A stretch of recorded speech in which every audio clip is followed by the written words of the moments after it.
avec ce personnage particulier qui va se révéler un peu plus aujourd'hui, Bernard de Montréal, à CKVL. Monde insolite avec un invité un peu spécial qui nous parle de Benicia, invité Bernard de Montréal. Bernard, nous en étions à parler des apparences, des apparitions, des disparitions. Dans le phénomène des êtres extraterrestres, il n'y a quand même pas qu'une seule sorte d'êtres extraterrestres. Le concept, nous avons ici un concept qui nous aide à nous différencier de ce qui peut se passer, disons, dans le monde de l'insolite. Mais il y a des planètes dans la galaxie qui sont très très variées. Et les êtres qui évoluent sur ces planètes-là, dans certains cas, ont des rapports très étroits avec l'homme de la Terre. L'homme a l'impression qu'il est encapsulé dans une planète et qu'il appartient à cette planète. Et ça, c'est une erreur, parce qu'il y a des hommes sur cette planète ici, présentement, qui ont évolué sur d'autres planètes avant. Dans d'autres vies. Dans d'autres vies, qui ont eu des expériences dans des espaces qui sont très très éloignés des nôtres. Les hommes très évolués, les grands hommes, ce qu'on appelle les grands hommes, qui ont marqué de leur personnalité l'histoire humaine, souvent ont eu des expériences, des évolutions dans ces systèmes-là. Et leur grande sagesse provient du fait justement qu'ils avaient déjà compris beaucoup de choses. Alors c'est très important pour les gens de comprendre que les hommes physiques de la planète Terre ont des âmes qui ont très très bien pu participer à l'évolution dans des systèmes extérieurs au système solaire. Mais qu'est-ce que l'âme? L'âme, c'est un concept qui ne sera pas compris tant que l'homme n'aura pas contact avec l'éthérique. Je vais vous en expliquer les aspects que je connais, mais tant que l'homme ne pourra pas se voir de façon intégrale, il ne pourra pas comprendre ce que c'est que l'âme. Le concept de l'âme a été mystifié par la religion. Il a été mystifié par les doctrines ésotériques. Et c'est très normal parce que l'homme, lorsqu'il pense, il pense avec sa tête, mais aussi avec ses émotions. L'homme ne peut pas regarder froidement la réalité parce qu'il a besoin de la réalité qu'il connaît pour sécuriser son être, sa vie et tout ça. Si l'homme, quand je parle de l'homme, je parle des masses en général, de tous ces millions d'êtres qui parcourent les chemins de notre planète, s'ils étaient en contact avec la réalité telle qu'elle est, leur psychisme, leur esprit, leur faculté normale s'amoindrisserait et ces gens-là souffriraient de leur expérience, en général. Alors, en ce qui concerne l'âme, c'est la même chose. L'âme, c'est équivalent à un transformateur. C'est un centre d'énergie très puissant, qui est parfait. Mais c'est un système d'énergie en évolution. C'est-à-dire que l'âme, telle qu'elle est aujourd'hui chez un individu, a parcouru pendant un certain temps, des étapes évolutionnaires sur telle ou telle planète. Et arrive à un certain niveau d'évolution, à ce moment-là, l'âme peut être ce qu'on pourrait appeler en communication directe avec ce qu'on appelle encore des ajusteurs de pensée. Alors, dans l'univers, il y a les hommes ou les extraterrestres, c'est la même chose, même s'ils ont des facultés permanentes différentes. L'homme n'a pas encore le contrôle de la matière, les extraterrestres ont le contrôle de la matière, mais au-delà des extraterrestres, il y a ce qu'on appelle les ajusteurs de pensée. Et les ajusteurs de pensée sont encore des âmes très évoluées, parfaites, mais qui n'ont pas besoin de parcourir le sentier de l'évolution, c'est-à-dire de s'incarner. Autrement dit, ce sont des désincarnés et ils demeureront toujours des désincarnés. Tandis que les extraterrestres sont des incarnés, comme l'homme est un incarné. C'est pour ça que je n'aime pas, ce n'est pas un reproche que je vous fais, mais c'est pour faire allusion au fait que l'on parle des extraterrestres et que l'on parle des hommes comme si c'était deux paires de manches différentes. Lorsque l'homme aura le contrôle sur la matière, lorsque l'homme pourra créer des véhicules éthériques, lorsque l'homme pourra contrôler son temps, parce que l'homme ne contrôle pas le temps, il est assujetti à un temps psychologique qui est totalement normal, mais lorsque l'homme pourra contrôler son temps et qu'il pourra voyager dans la galaxie et rencontrer ces êtres-là et échanger et communiquer avec eux, appartenir à la Confédération galactique, à ce moment-là, l'homme ne parlera pas d'extraterrestres. Si on parle des Américains, ce ne sont pas des extraterrestres. Il y a des Américains là, il y a des Français là, il y a des Allemands là, mais c'est la même chose au niveau de la galaxie. Et ça s'en vient. Une des raisons pour laquelle je suis venu à la radio, c'est pour faire comprendre aux gens, lentement, il n'y a pas de presse, qu'il y a des événements dans le monde qui se développent, quelle que soit l'attitude des masses, ou quelle que soit l'attitude des organisations, ou quelle que soit l'attitude des gouvernements ou des systèmes militaires. Rien ne peut empêcher le fait que d'ici la fin du siècle, l'homme entrera en contact politique, scientifique, avec les civilisations d'outre-espace. Ça, c'est établi, c'est connu de tous ceux qui ont eu des contacts, mais ce n'est pas important pour moi personnellement de prendre une position d'évangélisation.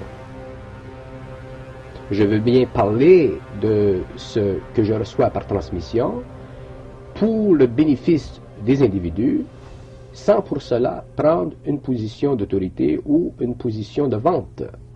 Je ne suis pas un vendeur. Je conçois que le processus sera très lent, et c'est normal. Mais je sais que le processus est inexorable, qu'il a existé dans le passé, et que ça fait partie des plans de l'évolution de la planète Terre d'entrer en contact avec les extraterrestres. Maintenant, la responsabilité est avec les gouvernements et les organisations scientifiques ou parascientifiques. Les scientifiques ont une responsabilité vis-à-vis l'homme et les gouvernements ont une responsabilité vis-à-vis les peuples. Et c'est de former des comités. C'est normal, un type qui est dans le gouvernement ne peut pas, s'il n'a pas pour une raison ou une autre une expérience quelconque, ou le tempérament qui va avec ça, n'a pas à être intéressé au phénomène OVNI. Mais il y a des gens dans le gouvernement, il y a des gens dans les organisations scientifiques qui sont intéressés à ça. Il y a des individus qui sont des individus qu'on appelle respectables, des médecins, des policiers, des scientifiques qui ont vu des OVNI. Il y a des gens qui les ont photographiés. Et c'est la responsabilité des gouvernements et des organisations d'amener cette information-là au public, petit à petit, de faire de la recherche sincère, au lieu de dénigrer le phénomène, parce qu'il ne faut pas prendre des gens pour des caves. On sait qu'en Italie, actuellement, il y a comme une vague. Au Venezuela aussi. Présentement, en Italie, il y a une vague d'UFO. D'ailleurs, il y a eu un reportage sur les nouvelles dernièrement, ce qui est absolument fantastique, parce que c'est assez rare que ça débouche sur les nouvelles. Ce sont toujours des gens qui sont marginaux qui amènent les nouvelles à des gens marginaux. Mais l'Italie est très importante. Ceux qui ont lu, ou ceux qui sont conscients du rapport qui a été fait dans le manuscrit de Jean 23, le pape décédé, le pape mentionne très bien dans son manuscrit qui a été légué à Pierre Carpi que éventuellement il y aura dans le ciel des lumières blanches, vertes et bleues qui se déplaceront à grande vitesse. Quand le pape a parlé en 1935, quand il a fait ce manuscrit-là, alors qu'il faisait partie des Templiers, qui est une société secrète, le pape a très bien dit des lumières qui se déplaceront dans le ciel. Le concept d'OVNI, le concept d'UFO n'existait pas dans ce temps-là. Les gens qui ont des yeux, qui ont de l'intelligence, ou qui sont informés, se doivent de prendre sérieusement ce qu'un pape dit, parce qu'un pape a un certain niveau de crédibilité. Et l'ONU aussi. Je vous ai transmis ce matin un document concernant les Nations Unies. Il y a des efforts qui sont faits présentement au niveau des Nations Unies pour former un comité scientifique et aider à voir clair dans cette chose. Le problème avec les scientifiques, ça c'est l'argumentation qu'on nous donne, c'est que ils n'ont pas de méthodologie scientifique pour étudier les UFO. Mais qu'est-ce que vous voulez qu'on fasse? Cette logique-là fait partie de son tempérament. Moi, je ne peux pas parler comme ça. Si j'entrerais en contact demain matin avec une civilisation qui vient de notre niveau et qu'on me dirait il va se passer telle chose, je garde la disponibilité de mon propre champ d'énergie. Autrement dit, je ne veux pas aller dans les détails de ça, mais moi, je ne peux pas être magnétisé mentalement. C'est-à-dire que l'hypnose, même au niveau de ces gens-là, où l'influence psychologique ne peut pas fonctionner. Parce que lorsque le contact s'est fait avec moi, mon intellect a été neutralisé. Je n'ai pas besoin de penser pour fonctionner au niveau mental. C'est ça qu'on appelle le supramental. Mais un type qui doit penser, qui doit se servir de ses émotions pour activer sa personnalité d'une façon normale, est sujet aux lois mécaniques de la pensée mécanique et de l'émotion mécanique.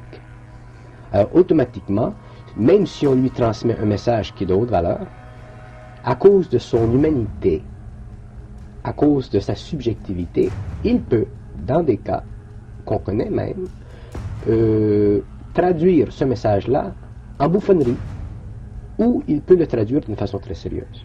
Ça dépend de l'individu. Ce n'est pas le message des extraterrestres qui est dommageable à l'image des extraterrestres. C'est la façon dont s'y prennent les individus récepteurs qui transmettent au public ces images. Et ça, c'est un domaine qui est très délicat. Moi, j'appelle ça des erreurs psychologiques.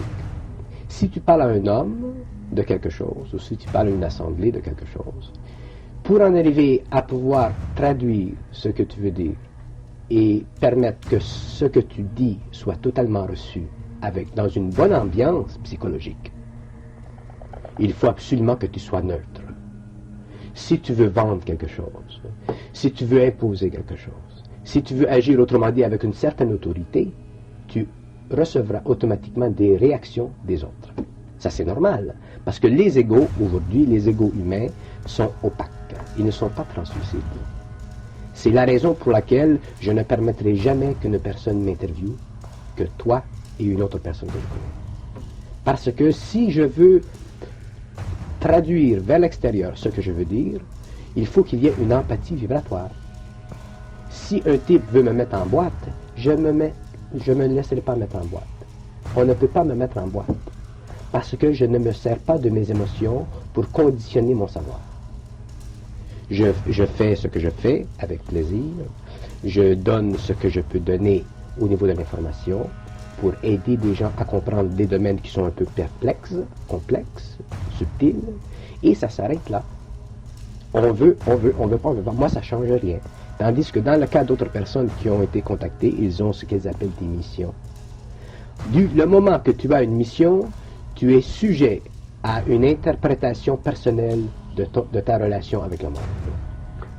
Sans juger le cas de Claude Vorilhon, qui a, dit-il lui-même, eu des missions, contacts, et qui aujourd'hui réclame de l'argent pour que les gens fassent partie d'un mouvement, qui se procure aussi des médaillons, qu'ils achètent des livres, etc., etc. Ça devient vraiment quelque chose de très commercial. Ça fait partie de la psychologie de tout ce mouvement. Moi, je ne peux pas faire de commentaires sur Claude Vorilhon. Personnellement, entre personnes d'une façon privée, je pourrais parler jusqu'à un certain point, mais ce que Claude Vorilhon fait, c'est ce que Claude Vorilhon fait. Et ce qu'il fait peut être accepté par certaines personnes, rejeté par d'autres, mais en ce qui me concerne, ça n'a aucune importance. Ça fait partie de son travail, mais en relation avec son tempérament.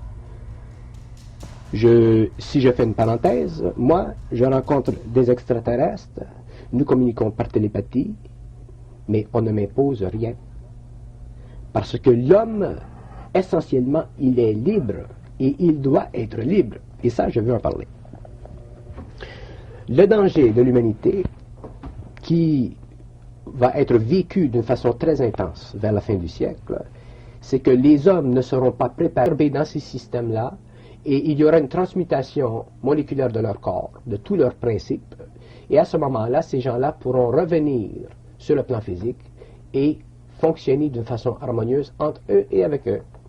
Les gens qui ne pourront pas prendre le choc, ce qui est une grande majorité de la population humaine, sévira dans le processus. Et ça fait partie de ce que les gens appelaient dans le passé la fin des temps. Ce n'est pas la fin des temps, c'est la fin d'un cycle d'évolution. Il y en a eu un il y a 12 000 années dans le passé avec l'Atlantide, et il y en a un qui vient, et il y en aura d'autres. Ça fait partie de l'évolution. Celui qui vient, ce qui vient avant la fin du siècle.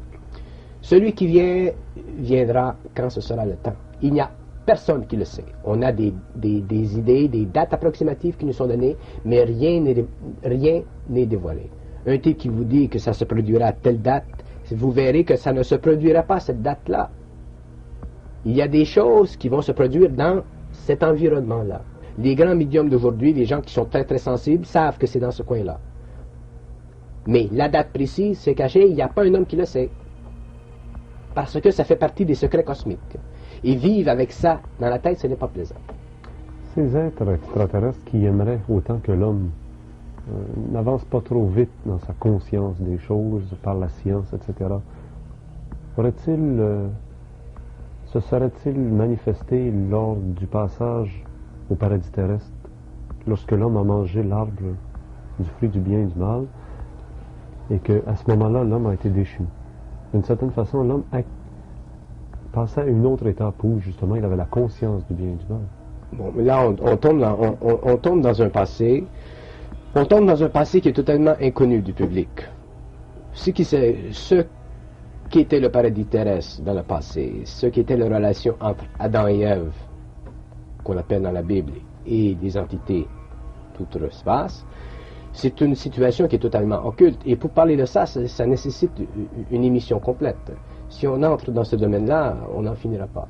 Mais je peux dire que il y a eu des relations dans le passé entre Adam et Ève et des plans d'intelligence supérieure. Ce qu'on appelle, par exemple, dans notre monde, Satan, ce personnage fait partie d'une hiérarchie dans le cosmos. Seulement, la raison pour laquelle je n'aime pas parler de ces choses-là en public, trop, c'est que il y a une dimension émotive à tous ces concepts. L'âme, l'esprit, Satan, le bon, le mauvais, tous les thèmes qu'on emploie sont empreints d'émotion. Et si on parle de ces choses-là, il faut en parler d'une façon totalement supramentale. Et si on le fait à ce moment-là, on tombe dans la compréhension aisée et relativement relaxe de la cosmogonie galactique. Et à ce moment-là, tout est très simple, parce que les mystères n'existent pas. Les mystères existent tant que l'homme pense. Une fois que l'homme cesse de penser, il n'y a plus de mystère. Mais comment prendre les choses? Comment entrer en relation avec les choses si ce n'est pas par la pensée? On entre en relation avec les choses de différentes façons. Un homme qui a été, par exemple, initié au choc, j'appelle ça initié au choc, à ce moment-là, la faculté normale de pensée qu'il possède et la faculté normale de mémoire qu'il possède est éliminée. Parce que déjà, son mental est changé de vibration. Il ne fonctionne plus au niveau du mental, il fonctionne au niveau du supramental. Alors, le supramental, c'est le contact entre l'ajusteur de pensée et son ego, à lui. Alors, s'il a besoin d'information, et s'il doit avoir cette information lui est fournie. Alors, il n'a plus besoin de mémoire. Il y a toujours la mémoire, parce que l'homme n'oublie jamais son expérience. Mais dans le cas, dans l'instantané de son expérience, il n'a pas besoin de mémoire, il n'a pas besoin de se rappeler ce qu'il a dit, il n'a pas besoin de penser à ce qu'il va dire. Tout vient, c'est une communication instantanée. Et ça, c'est normal. Et éventuellement, ce sera comme ça. Je ne suis pas un phénomène, moi. Seulement que mon expérience antidate peut-être l'expérience d'autres personnes. Mais il y a des gens sur le plan physique ici qui ont une grande sensibilité à cette expérience-là. Bernard, vous êtes vous-même dans un certain cercle, soi-disant occulte, dans le sens qu'il est caché au grand public, mais qui fait référence à des hommes de science, oui. Du gouvernement. Et oui. ailleurs, Je travaille précisément en relation avec des organismes ou des individus qui sont à différents piliers de l'ordre scientifique et de l'ordre politique pour faciliter justement ce que je fais maintenant, pour amener les gens à faire des études objectives sur les UFO ou amener des politiciens à comprendre objectivement le phénomène pour éventuellement aider les masses mondiales à comprendre qu'est-ce que c'est que ce phénomène d'UFO, à le démystifier et à permettre aux gens de bénéficier de la compréhension de certains adeptes concernant ce phénomène. Parce que le phénomène d'OVNI, c'est le phénomène le plus important du siècle. C'est le phénomène du siècle. Et petit à petit, on va voir qu'il y aura un accroissement des phénomènes, un accroissement. Si vous allez en Italie aujourd'hui et vous passez dans la rue à Rome, vous parlez d'OVNI, on vous dira oui, parce qu'il y a eu beaucoup d'expériences dernièrement. Et beaucoup de témoins. Voilà. On se retrouve dans un instant, mesdames, messieurs, avec Bernard de Montréal, un contacté. Ce contact a eu lieu en 1969. Comme Jean-Miguel. Oui, voilà. Toujours avec Bernard, ce contacté du Québec. Ce contact qui a eu lieu en 1969. Et lors de ce contact, est-ce que vraiment vous avez été totalement bouleversé et est-ce que ça a duré longtemps, les effets du contact, si on veut? Oui, d'abord le contact s'est fait d'une façon instantanée et les effets du contact ont demeuré pendant une période de 7 années. Et vous êtes marié? Oui, je suis marié, j'ai une petite fille. Et puis, le contact avec le supramental change la vie d'un individu d'une façon totale. D'abord parce qu'on perd notre faculté de penser. Alors, quand on est habitué pendant 29 ans à penser, et que tout à coup, on se fait dire quoi faire, ça change la personnalité. Vous savez, Bernard, je vous regarde puis vous me faites penser au type dans le film Rencontre du troisième type. Ce type qui, le jour où il a eu un contact, il était complètement bouleversé. Il avait qu'une obsession, qu'une idée en tête, des idées qui lui étaient télépathiques, si on veut, ou téléguidées, jusqu'au point de se construire une montagne dans un salon. Mais votre épouse, comment a-t-elle réagi à ce nouveau personnage qu'elle avait dans la tête? C'est-à-dire que quand je suis arrivé à Montréal, d'abord quand j'ai été contacté, il a fallu que je m'expatrie un peu pendant quelques mois. Et puis quand je suis revenu à Montréal, mon épouse, je la connaissais déjà. Je n'étais pas marié encore.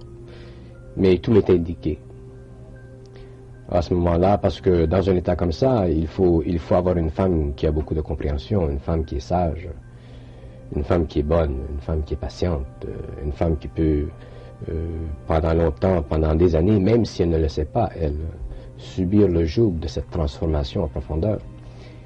Et puis, tout s'est fait d'une façon très très normale, parce que on est donné beaucoup de force, on est aidé.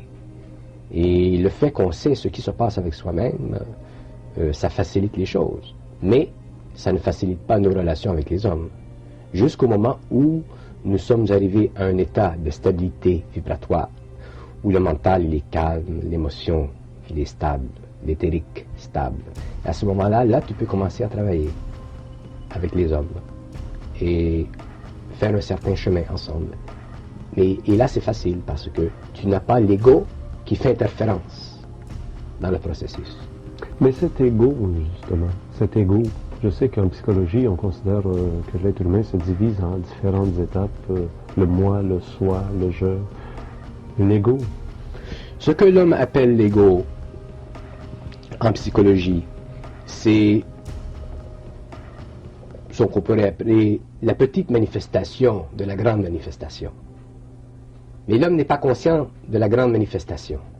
Il fonctionne toujours sur... C'est comme vous avez une patinoire. Le type, il patine pendant 20 ans sur la patinoire. Il ne réalise pas que la patinoire, elle est sur un plus grand terrain. Il s'imagine ça fait 20 ans qu'il fait du patinage sur la patinoire. Il est dans l'illusion d'être dans la patinoire. Mais dans le fond, il est supporté par le grand terrain.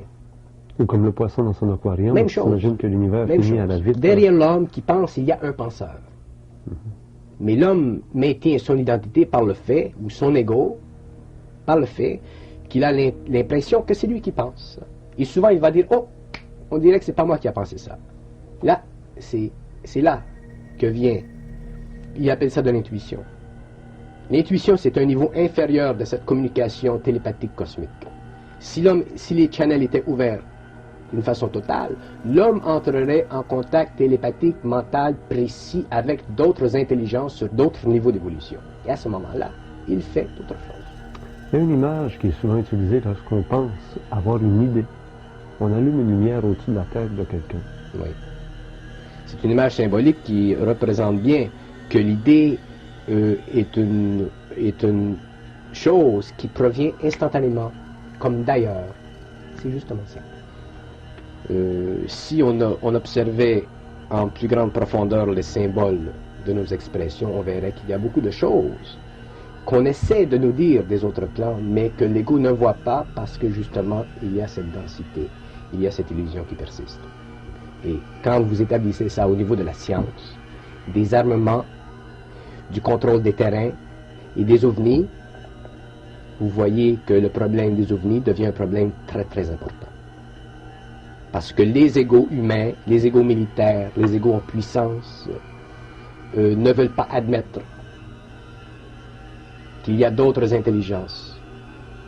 On dit oui, c'est normal, statistiquement, il devrait y avoir tant de planètes dans l'univers habité, mais ça c'est de la foutaise, c'est de l'intellectualisme. Parce que ça ne dit rien. Et lorsqu'on a des faits devant les yeux qui sont probants, qui sont plus près de nous que la statistique, on se refuse. Pour toutes sortes de raisons. On ne veut pas parler de statut, on ne veut pas parler de face. Un type qui est en puissance, un type qui est dans la politique, un type qui est chef chez les militaires, il ne veut pas parler de face. L'homme a un côté en lui qui est mâle, qui est robuste, qui est solide. Il ne veut pas prendre les petites histoires, les petites conneries du paysan du Japon ou du paysan d'Amérique du Sud qui est entré en contact avec les ovnis. Et ils vont dire, pourquoi les ovnis ne viennent pas nous voir, nous, qui sommes les militaires? Parce que si les ovnis venaient les voir, eux, dans les champs d'aviation, qui sont les militaires, soit qu'ils feraient la bagarre, ou qu'ils fermeraient totalement le dossier. C'est ce qui est arrivé d'ailleurs. Alors l'ego de l'homme, c'est le plus grand problème de l'homme. Ce qui manque le plus sur la planète Terre, c'est la psychologie. Et l'homme aura la grande psychologie universelle lorsqu'il sera fusionné avec ces autres centres d'énergie. La vie, elle est très simple, très facile. Mais l'homme doit comprendre la vie. Et tu ne peux pas comprendre la vie avec de la psychologie humaine. Parce que de la psychologie humaine, c'est encore trop simple, trop primitif.